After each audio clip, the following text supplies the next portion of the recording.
जय श्री कृष्णा दोस्तों, मैं सुमन द्विवेदी भक्ति विद सुमन चैनल में आप सभी का स्वागत है।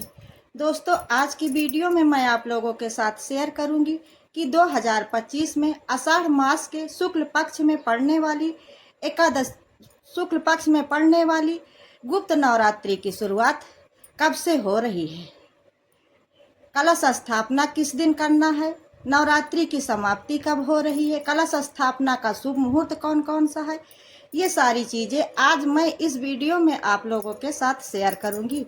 तो वीडियो को अंत तक ज़रूर देखिएगा। दोस्तों, साल में 4 बार नवरात्रि आती हैं। 2 नवरात्रियों को तो आप लोग जानते ही हैं, जो अश्विन मास में और चैत्र मास में आती हैं, वो तो सभी को पता है। लेकिन 2 नवरात्रि और होती हैं जो पौष मास में होती है और आषाढ़ मास में। इन्हें गुप्त नवरात्रि के नाम से जाना जाता है। दोस्तों, गुप्त नवरात्रियों की पूजा विधि सेम उसी प्रकार से होगी जैसे कि हम नवरात्रि में चैत्र मास की नवरात्रि और अश्विन मास की नवरात्रि में माता रानी की पूजा करते हैं, चौकी की स्थापना करते हैं। उसी प्रकार से गुप्त नवरात्रि की पूजा भी उसी प्रकार से होगी। वैसे ही कलश स्थापना करना है, वैसे ही आपको चौकी की स्थापना करनी है। माता रानी की पूजा भी उसी प्रकार से विधि विधान से करनी है। दोस्तों, बस एक चीज का ध्यान रखना है, दोनों नवरात्रियों में बस एक चीज का अंतर है कि इस नवरात्रि में, गुप्त नवरात्रि में, आपको अपनी पूजा पाठ को जितना हो सके, माता की आप पूजा पाठ कर रहे हैं, कलश स्थापना किए हैं, घर में आपने माता की चौकी सजाई हुई है, अखंड ज्योत जलाई हुई है, माता की विधिवत पूजा अर्चना कर रहे हैं, ये सारी चीज़ें आपको जितना ज़्यादा हो सके उतना ज़्यादा आपको ये सारी चीज़ें गुप्त रखनी है। ये सारी चीज़ें आपको किसी से भी शेयर नहीं करनी है, किसी को नहीं बताना है कि हमने गुप्त नवरात्रि में माता रानी की चौकी तैयार की है, कलश स्थापना किया है या हमने अखंड ज्योति जलाई है। घर वालों से आप मतलब नहीं छिपा सकते, ये घर वालों की बात नहीं है, लेकिन किसी बाहर वाले से इन चीज़ों को जितना ज़्यादा आप गुप्त रखेंगे, पूजा का उतना अधिक फल आपको प्राप्त होगा। पूजा की सारी विधि जैसे हम चैत्र मास की नवरात्रि और अश्विन मास की नवरात्रि में करते हैं, माता की विधि सारी वही रहेगी। उसी प्रकार से हमको एक दिन पहले, दोस्तों, आषाढ़ मास के 2025 में आषाढ़ मास के शुक्ल पक्ष में पड़ने वाली गुप्त नवरात्रि की शुरुआत हो रही है। 26 जून से लेकर 6 जुलाई तक रहेगा।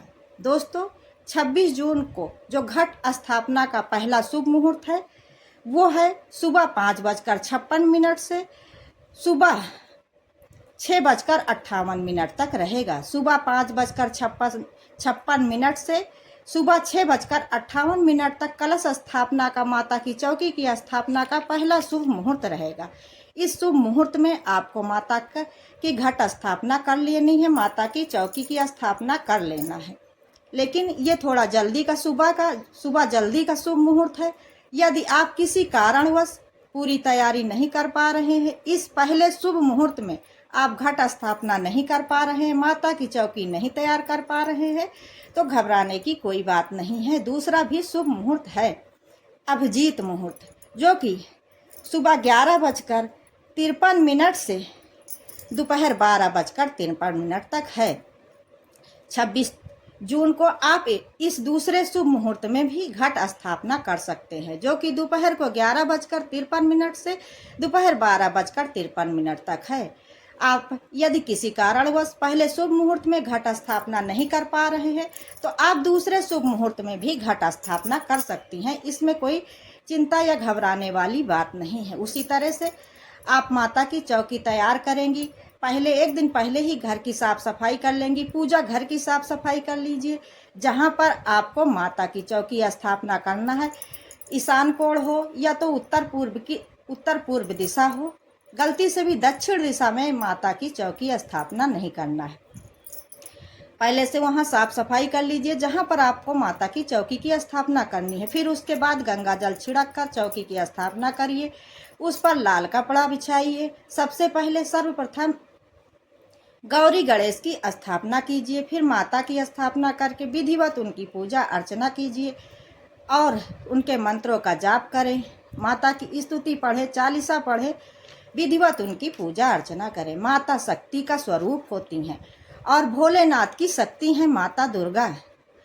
तो यदि संभव हो सके तो नवरात्रि में, किसी भी नवरात्रि, चाहे गुप्त नवरात्रि हो या ऐसे नवरात्रि हो, आप यदि माता रानी की चौकी की स्थापना की है, तो यदि आपके घर में भोलेनाथ की प्रतिमा है, शिव परिवार की कोई प्रतिमा है, तो उनकी भी है, यदि आप पूजा पाठ करती हैं, विशेष पूजा पाठ जैसे आप डेली करती हैं उससे थोड़ा अधिक यदि करती हैं, भोलेनाथ की पूजा पाठ करती हैं, शिव परिवार की पूजा पाठ करती हैं, तो इससे दुर्गे मैया अति प्रसन्न होती हैं और निश्चित ही 9 दिनों के लिए आपके घर में अस्थायी वास करती हैं, क्योंकि आप उनके साथ साथ उनके पति, उनके भोलेनाथ, उनके गणेश भगवान, मतलब उनके परिवार की भी पूजा करती है। तो माता रानी आपके घर में निश्चित ही बिना किसी चिंता फिकर के आराम से रहती हैं, क्योंकि जब उनके पूरा परिवार उनके साथ रहता है तब माता रानी और निश्चित होकर आपके घर में अस्थायी वास करती हैं 9 दिनों के लिए और आपकी सभी मनोकामना को भी पूर्ण करती हैं। ऐसा माना जाता है कि नवरात्रि में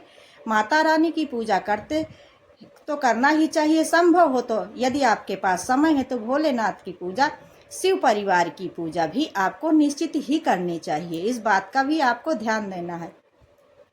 यदि आपकी कोई मनोकामना है, आप माता रानी से कोई अर्जी लगाना चाहती हैं कि माता रानी यदि मेरी ये मनोकामना पूर्ण हो गई तो मैं आपको मतलब इतने साल तक आपका व्रत रखूंगी, आप मेरी मनोकामना पूर्ण कर देंगी तो मैं आपके इतने साल तक आपका व्रत रखूंगी। दोस्तों, वो मनोकामना भी आपको पूरी तरह से गुप्त रखनी है। मनोकामना जो आप माता से अपनी अर्जी लगा रही हैं, अपनी कामना कह रही हैं, वो चीज़ आपको एकदम से गुप्त रखनी है। ये चीज़ आप अपने घर वालों से भी नहीं बताएंगी, अपने घर में किसी से भी इस चीज़ को शेयर नहीं करेंगी जब तक कि आपकी मनोकामना पूर्ण नहीं हो जाती है। तब तक आपने माता रानी से क्या मांगा है, किस चीज़ की अर्जी लगाई है, वो चीज़ आप किसी से भी नहीं शेयर करेंगे, अपने घर के किसी सदस्य से भी नहीं शेयर करेंगी। इस बात का आपको विशेष ध्यान देना है। ऐसी मान्यता है कि गुप्त नवरात्रि में लगाई गई माता के सामने अर्जी कभी खाली नहीं जाती है। भक्तों की मनोकामना माता अवश्य पूरी करती हैं। विधि विधान से बस जैसे नवरात्रि में माता रानी की पूजा करते, अश्विन नवरात्रि में, चैत्र नवरात्रि में, सेम उसी प्रकार से 9 दिनों तक माता रानी की विशेष पूजा अर्चना कीजिए। जितना हो सके विधि विधान से पूजा अर्चना कीजिए, उनके मंत्रों का जाप करिए, माता की स्तुति पढ़िए और चालीसा पढ़िए और सुबह शाम माता की आरती करिए। यदि आपके पास समय कम है और आपकी इच्छा है कि हम गुप्त नवरात्रि में माता की चौकी तैयार करना चाहते हैं, लेकिन समय कम है, हम विधि विधान से उनकी पूजा नहीं कर पाएंगे, डरते हैं कि जितनी करनी चाहिए उतनी पूजा यदि हम नहीं कर पाए तो हमें पाप लगेगा, दोष लगेगा, तो माता सब जानती हैं, सब देख रही हैं, ऐसा कुछ भी नहीं है। यदि आप पूरी विधि विधान से ज़्यादा नहीं कर सकते हैं तो भी अगर आपकी इच्छा है, आपके मन में भक्ति है, श्रद्धा है, तो आप माता रानी की चौकी अवश्य तैयार करें। जरूरी नहीं है कि आप अखंड ज्योत जलाएं, जरूरी नहीं है आप 1-2 घंटे बैठकर माता की पूजा करें। आपके पास जितना समय है उतना करें।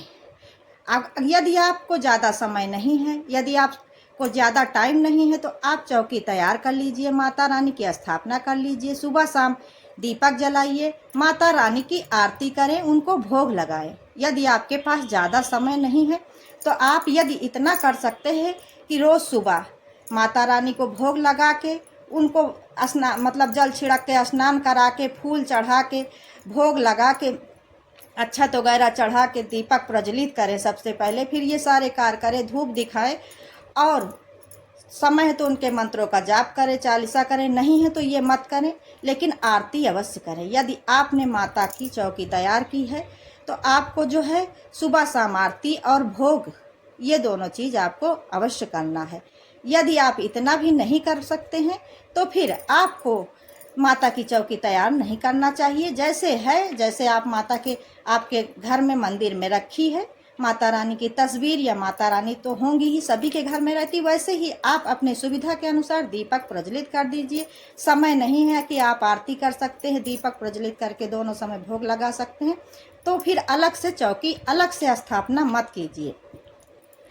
फिर जैसे चल रहा है, जैसे आप मतलब अपना जैसे आपको समय मिले तो आप दीपक प्रज्वलित कर दीजिए, जो थोड़ा बहुत बन सके करें। लेकिन यदि आपने अलग से चौकी तैयार करेंगे तो फिर आपको ये सारी चीज़ें करनी पड़ेंगी।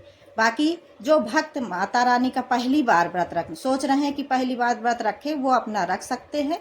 पहली बार बहुत लोग सोचते हैं गुप्त नवरात्रि का हम पहली बार व्रत स्टार्ट कर सकते हैं, शुरू कर सकते हैं कि नहीं, ये आषाढ़ मास की गुप्त नवरात्रि से। तो आप शुरू कर सकते हैं, इसमें संशय की कोई बात नहीं है कि जो है अभी गुरु बृहस्पति अस्त हैं, गुरु अस्त हैं, तो हम शुरुआत करें कि नहीं नवरात्रि की पहली बार व्रत की पूजा की, माता की पूजा चौकी तैयार करें, पहली बार व्रत शुरू करें कि नहीं। अभी खरमास 4 महीने चल रहा है, अच्छे दिन नहीं चल रहे हैं, तो ऐसा नहीं है। आप पूजा पाठ करने के लिए मतलब माता की चौकी तैयार करें और अपना नया व्रत भी गुप्त नवरात्रि का व्रत शुरू कर सकती है, क्योंकि आप कभी भी गुप्त नवरात्रि का व्रत शुरू करेंगी तो ऐसे ही खरमास ही रहेगा, चाहे पौष मास में हो और चाहे आषाढ़ मास में है। इसलिए शास्त्रों में ये चीज़ बताई गई है कि आप गुप्त नवरात्रि का व्रत आषाढ़ मास से शुरू कर सकती हैं। यदि आपने अभी तक नहीं रखा और आपके मन में ये है कि मैं रखना चाहती हूँ, तो अभी खरमास चल रहा, शुरू करें कि नहीं, तो आप रख सकती है, गुप्त नवरात्रि का व्रत शुरू कर सकती हैं। जो भी हमारी माताएं बहनें इस व्रत को शुरू करना चाहती हैं, वो इस व्रत को अभी आषाढ़ मास से शुरू कर सकती हैं। 26 जून से प्रतिपदा से आप व्रत शुरू कर सकती हैं, बिना मन में किसी संशय के कि खरमास चल रहा है, देव सो रहे हैं 4 महीने के लिए, हम करें कि नहीं। तो आप इस व्रत की शुरुआत कर सकती है, क्योंकि आप कभी भी इस व्रत की शुरुआत करेंगी तो ये खरमास से ही शुरू करेगा। कोई भी करता है तो खरमास से ही शुरू करेगा, तो आप कर सकती हैं। और विधि विधान से माता रानी की 9 दिनों तक पूजा करें। अखंड ज्योत जला सकती है तो जलाएं, नहीं जला सकती है, देख रेख नहीं कर सकती है। अखंड ज्योत जलाने का मतलब ये होता है कि अखंड ज्योत बुझनी नहीं चाहिए, उसका विशेष ध्यान देना पड़ता है। यदि आप उसकी अच्छे से देखभाल नहीं कर पाए तो फिर अखंड ज्योत ना जलाएं। अखंड ज्योत यदि उसमें जो बन जाता है, फूल ऊपर बन जाता है, उसको यदि आपको हटाना है तो पहले आपको एक दीपक प्रज्वलित कर लेना है। उसको बुझाने से पहले मतलब कभी कभी क्या बुझाता तो कोई नहीं है, कभी कभी उसको जब आप हटाने लगते हैं तो वो जो है बुझ जाता है। तो इसलिए आपको क्या करना है कि ये एक मैं विधि बता रही हूँ, ये आपको एक उपाय बता रही हूँ कि यह यदि आप कभी कभी उसको हटाती हैं तो वो बुझ जाता है, कोई भी मैं भी हटाऊँ या कोई भी, तो अखंड ज्योति बुझ जाती है। अगर उसका जो ऊपर फूल बन जाता है, गुल बन जाता है, आप क्या बोलते हैं, जो भी बोलते हैं, तो वो उसको हटाने में कभी कभी दीपक बुझ जाता है। तो उसका एक उपाय ये है कि उसको हटाने से पहले आप अपनी सावधानी के लिए, सतर्कता के लिए आप ये उपाय करें कि पहले से एक दीपक प्रज्वलित करके रख लें, फिर उसको हटाएं। अगर नहीं बुझता है तो बहुत अच्छी बात है, लेकिन उसको हटाते समय यदि दीपक बुझ जाता है तो जो दीपक आपने जला कर रखा है दूसरा, उससे फिर से वो दीपक जला दीजिए। तो ये आपकी अखंड ज्योत खंडित नहीं मानी जाएगी। लेकिन ये बार बार नहीं करना है कि आपको ये नियम पता चल गया, ये उपाय पता चल गया तो आप लापरवाही से ये सारे करें कि बार बार दीपक बुझता रहे। ध्यान ये देना है कि दीपक नहीं बुझना चाहिए। यदि आप अखंड ज्योति जलाई हैं तो माता रानी की अखंड ज्योत नहीं बुझनी चाहिए। इसलिए जो है ध्यान दें, अगर आप ध्यान देंगी तो अखंड ज्योत नहीं बुझेगी। अगर कभी गलती से बुझ जाती है तो आप ये उपाय करेंगी तो आपकी अखंड ज्योत खंडित नहीं मानी जाएगी। दोस्तों, यदि वीडियो पसंद आई हो तो वीडियो को लाइक शेयर कमेंट ज़रूर करें। धन्यवाद।